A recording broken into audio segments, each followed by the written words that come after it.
Tuna changamoto ndugu zangu wa shule kuwasimamia walimu wetu.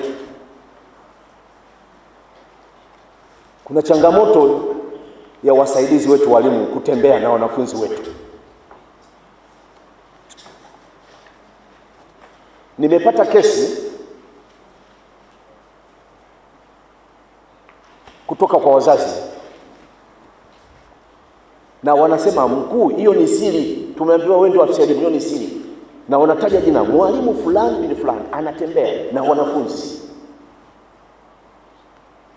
Naomba utusaidie.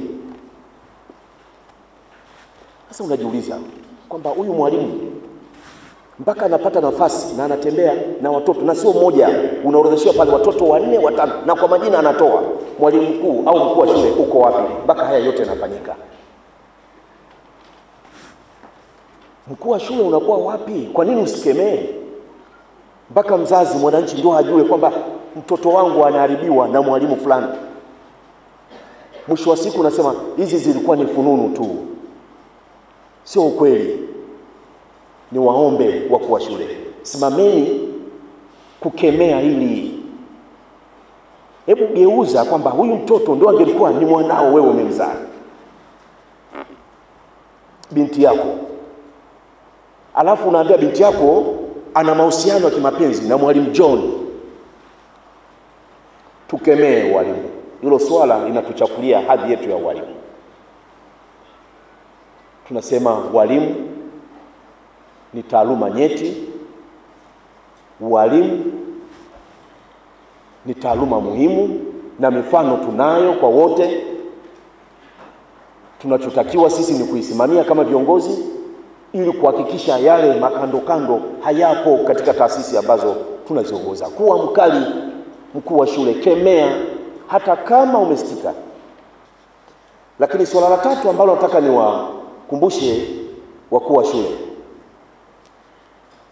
ni swala la utawala na usimamizi wa shule.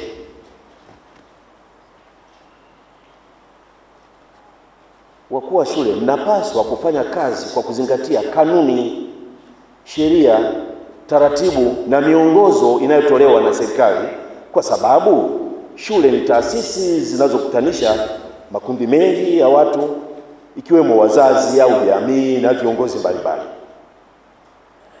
Swala la utoro, swala la uzembe, swala la uvivu, swala la ulevi na sababu nyingine zinazofanana na hizo, mimi binafsi ninazikemea na nisingependa zionekane katika mkoa wa Kagera na mkoa wetu wa Kigoma. Na kama maadili ya kazi ya walimu ni kinyume na kada yetu ya walimu, kwa sababu kimsingi mwalimu ni mlezi. Kwa hiyo astahili kwa namna yote ile kujihusisha na masuala kama hayo. Akijihusisha masuala kama hayo, kwanza swala moja, kuna ukosefu wa utovu wa nidhamu na kushuka kwa taaluma, hata usimamizi wa watoto wao itakuwa ni ngumu. Lakini kile kimaadili na katika heshima ya Tanzania haifai. Swala hili kiukweli ni kinyume na maadili ya kazi yetu ya ualimu.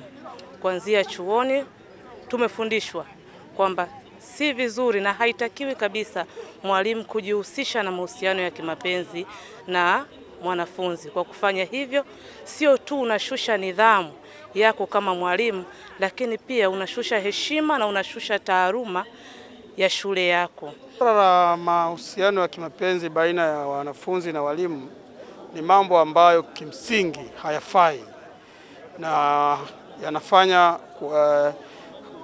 wanafanya wanafunzi tuwapotezee ndoto zao.